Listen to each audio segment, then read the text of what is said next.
Huduma ya tu ikoani yaani mbili ndani ya moja imepiga hodi wilayani Chamwino mkoani Dodoma, ambapo baada ya utambulisho wa huduma hiyo, baadhi ya washiriki ambao ni watumishi wa Mungu wakatoa picha na vyanzo vya migogoro ya ndoa wilayani humo. Kasisi Chibago wa Kanisa Anglikani Tanzania Parish na Dinari ya Chamwino na Mchungaji Evarist Haidari wa Kanisa la Evangelisti Saipoli wameyatanabaisha haya mbele ya waandishi wa habari. Watu wanaingia katika ndoa bila kuwa na elimu ya ndoa.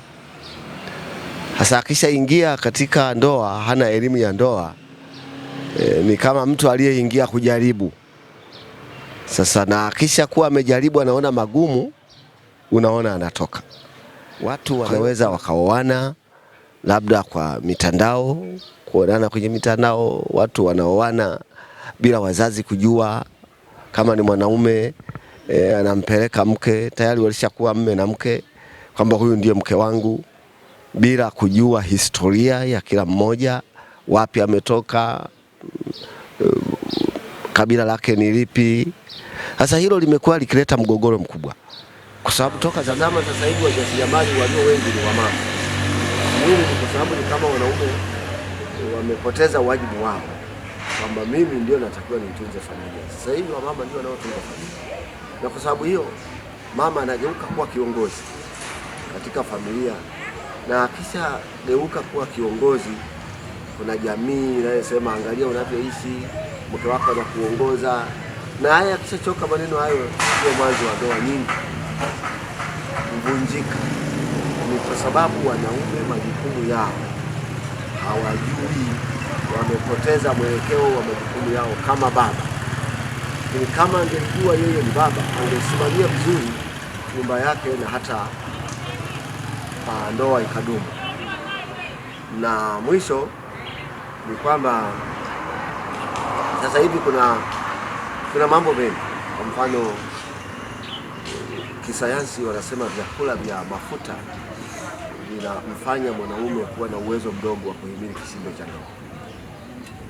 Na leo hii tunaposikiliza kesi nyingi, nasikia wadada anasema kwamba mimi sijaolewa na nyumba bwana, mimi nimeolewa na mwanaume. Tafsiri yake ni kwamba mwanaume uwezo wa kumhimili hana. Changamoto za ndoa zimekuwa ni kubwa sana katika maisha ya watu. Tunakutana na hizo changamoto za ndoa, lakini pia utatuzi wake umekuwa ni mgumu. Kwa hiyo kwa namna ya semina hii na shirika hili itasaidia sana wa Tanzania, hususan watu wa Chamwino, kuelewa namna ambavyo wanaweza kutoka katika migogoro ya ndoa. Kwa mfano mimi kanisa na uchunga nakutana na changamoto ambazo unakuta watu wengi wana matatizo ya ndoa, lakini ukiuliza na ukiingia ndani, changamoto ni nyingi. Unakuta sababu ya migogoro, wengine ni uchumi, wazazi upande mmoja, baba ameshindwa kuprovide mahitaji ya familia, kwa hiyo mama amekuwa akiegemea upande mwingine. Kwa sababu ya mama anaegemea upande mmoja, wakati mwingine anakutana na vishawishi vibaya, inaleta athari katika ndoa.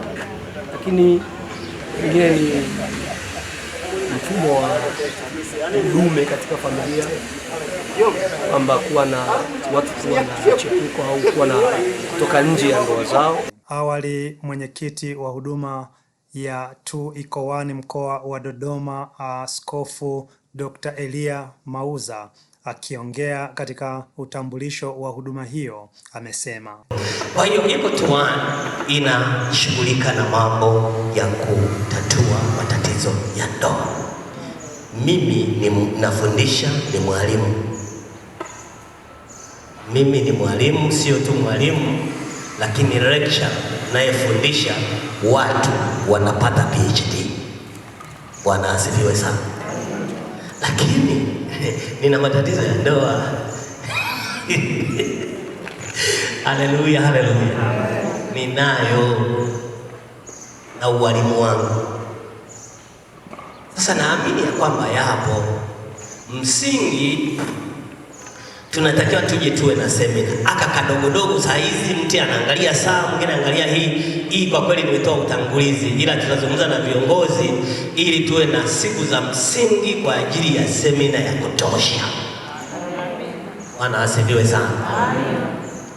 Semina ya kutosha kwa Equal to One, na watu wengine walishatangulia kusema kwamba Equal to One ni huduma ya wafadhili.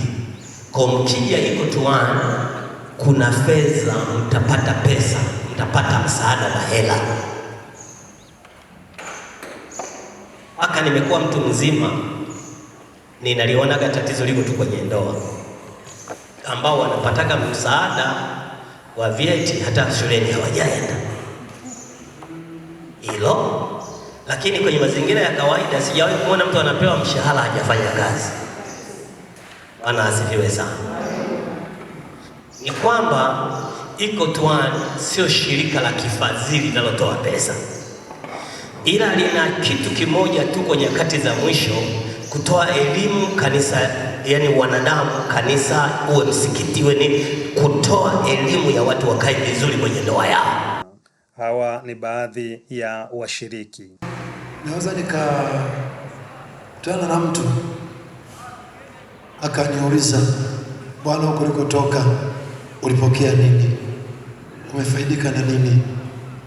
Nitamwambia nimefaidika na kuelewa kwa habari ya uhalisia wa ndoa, kwamba ili niweze kuziona mbingu, maana yake siri ya wawili kuwa moja ndiko kinachoweza kuamua roho ya mtu kimahusiano kwa Mungu ikaenda mbinguni.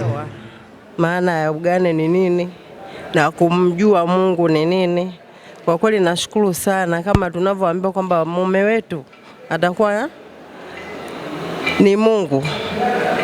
Kwa kweli na jingine nimejifunza kutokana na masuala ya mume mlevi ambaye alikuwa na mtesa mke wake kwa ajili ya pesa, lakini matatizo yaliyompata mpaka akaamua mwanamke matatizo yote aliyavumilia mpaka akamrudisha mwanamume kwenye hali ya kumjua Mwenyezi Mungu.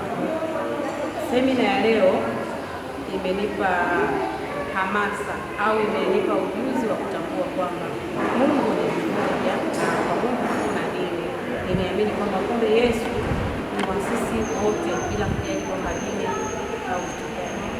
Na kingine ambacho nimejifunza na kitu kinaitwa Equal to One. Hiki kitu kinamaanisha kwamba Adamu na Hawa ni sio Adamu na Hawa tu, ule muunganiko wa Adamu na Hawa ni mmoja